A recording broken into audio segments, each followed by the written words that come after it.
সমর ঘোষকে আমরা করিমপুরে বিধানসভায় প্রার্থী চাই না, চাবো না। ওর বিরুদ্ধে আমরা ভোট করব। কেন? ক্যান্ডিডেট ভালো না, যেমন বীজ ভালো না হলে ফসল ভালো হয় না, ও বীজই ভালো না, ও ফসলও ভালো হবে না। বীজ ভালো না বলতে বীজ ভালো না, আমরা সার মাটি দিচ্ছি, ফসল ভালো হচ্ছে না, বীজ খারাপের জন্য। এই সমর ঘোষের এইটাই তাই হবে ছিল। ওর কর্মকর্তা, ও এর আগে যখন বিধানসভাতে ছিল, ওর কি অবদান আছে যে করিমপুরে কোন কাজটা করেছে দেখাতে পারবে যে আমি এই কাজটা করেছি, তার অবদান আছে যে সে তাকে ভোট দেবে?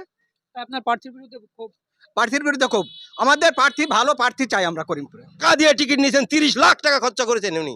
1000 ভোটে উনি হারবেন।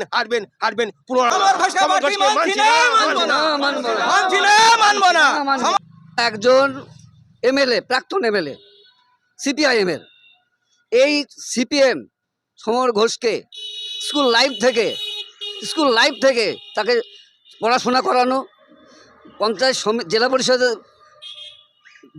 জিতে নিয়ে যাওয়া, এমএলএ দেওয়া, চাকরি দেওয়া, এবং কি মিড ডে মিলের চাল চুরি করা, সম্পূর্ণই কিন্তু সিপিএম সাফাই করেছিল। তারপরেও সেই ভদ্রলোক কোন কারণে সিপিএমটা ত্যাগ করলো, আমার জিজ্ঞাসা সমরবাবুকে। তা যাচ্ছি, ওনার মাসির ছেলে বলছে সমর ঘোষের নামটা করবা প্রার্থী হিসাবে। তো উনি কি পার্টি করতে এসছেন না কামাতে এসছেন? উদ্দেশ্যটা কি? ব্যবসা কি না? এটা কি মনে হয়? সাধারণ মানুষ মনে করে উনি একজন ব্যবসায়িক। তারপরে উনি 18 সালে তো জেলা পরিষদে হারলেন, 3 নম্বরে দাঁড়ালেন। তারপরে তাকে কি করে করিমপুর বিধানসভা 21 সালে ক্যান্ডিডেট করা হলো, তাও কিছু মানুষ মেনে নিয়েছিল, আবার হারলো। তারপরেও এবং পার্টির ঘোষণা ছিল, কি ঘোষণা ছিল? যারা পুরাতন কার্যকর্তা দীর্ঘদিন দল করছে, নিজের পয়সা খরচ করে দল করেছে, এই ফ্ল্যাগ ফেস্টুন একদিন দিত না পার্টি, আমরা পয়সা দিই, ব্যক্তিগত পয়সা দিই, এই পতাকা তৈরি করেছি, মিটিং করেছি, মাইকের পয়সা দিছি, নিজের মুদিখানার দোকান নষ্ট করেছি, এরকম একজন লোককে দেখার জন্য না। বড় দুঃখের বিষয়, বড় পরিতাপের বিষয়, দলকে ভাবতে হবে এরকম একজন দুশ্চরিত্র মানে চোর কে কোনো রকম প্রার্থী হিসেবে আমরা মেনে নিতে পারবো না করিমপুরবাসী। আমি সরোজ কুমার সরকার বলছি।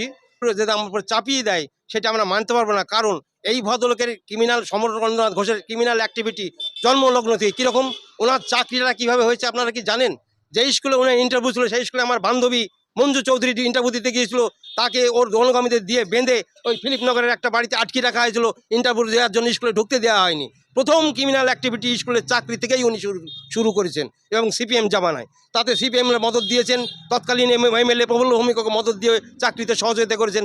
বৈধভাবে ইন্টারভিউ হয়নি, একমাত্র ওই ঢুকে ইন্টারভিউ আর কয়েকজনকে ঢুকিয়েছিল যাদের কোনো কোয়ালিফাইং তার ছিল, মার্ক ছিল না। এইভাবে চাকরি দেওয়ার পর উনি সিপিএম করলেন, সিপিএম থেকে দাঁড়ালেন 16 সালে, এই 11 সালে এই এমএলএ হলেন।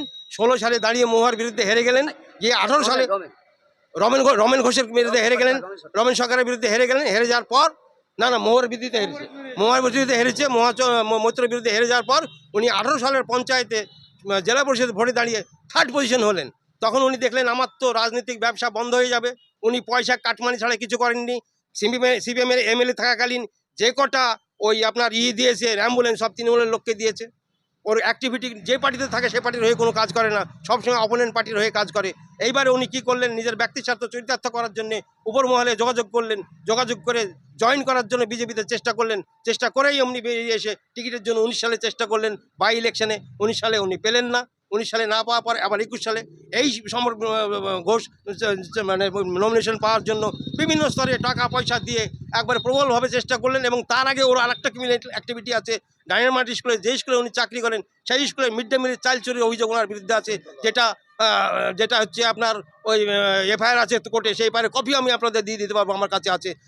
এবং ওই অঞ্চলের একটা কেচুয়াডাঙ্গার একটা সামান্য ভাঙাচোরা মসজিদ ছিল, সেই হিন্দু কমিউনিটির মধ্যে, সেই মসজিদে মাইক উনি জোর করে তুলে দিন থাকাকালীন অবস্থায় পুলিশের সহযোগিতায়। তারপরে অচিন গাছ ছিল, যে অচিন গাছের আজ 100 বছর ধরে হিন্দুরা পুজো করতো, সেই অচিন গাছের যাওয়ার রাস্তার মাঝখানে একজন মুসলিম কমিউনিটির জমি থাকার জন্য সেই মুসলিমদের উস্কিয়ে দিয়ে সমর ঘোষ আমাদের হিন্দু কমিউনিটির লোকজন, আরএসএসের লোকজন, তাদের বিরুদ্ধে কোর্টে কেস দিয়ে সেই কেস এখনও পেন্ডিং অবস্থায় আছে, তাদের প্রতিনিয়ত কোর্টে যেতে হচ্ছে, পয়সা করতে হচ্ছে। এহেন সমর ঘোষকে কী করে আমরা প্রার্থী হিসাবে আমরা পুনর্কর্মী মেনে নিতে পারি? এটা আপনারা দয়া করে দেখবেন, প্রশাসন দেখুক, রাজ্য দেখুক, জেলা দেখুক, কেন একজন এই মতো অকর্মণ্য স্বার্থবাগী লোককে প্রার্থী করে আমাদের আদি বিজেপির কর্মীদের মনোবল ভেঙে দিচ্ছেন। যেটা আসনটাকে 15,000 ভোটে উনি হারবেন 15,000 ভোটে হেরে আমাদেরকে হারাবেন। আমরা সমর ঘোষকে মানছি না। মানছি না, মানবো না, মানছি না, মানবো না। আমরা করিমপুরে ভালো ক্যান্ডিডেট চাই। যদি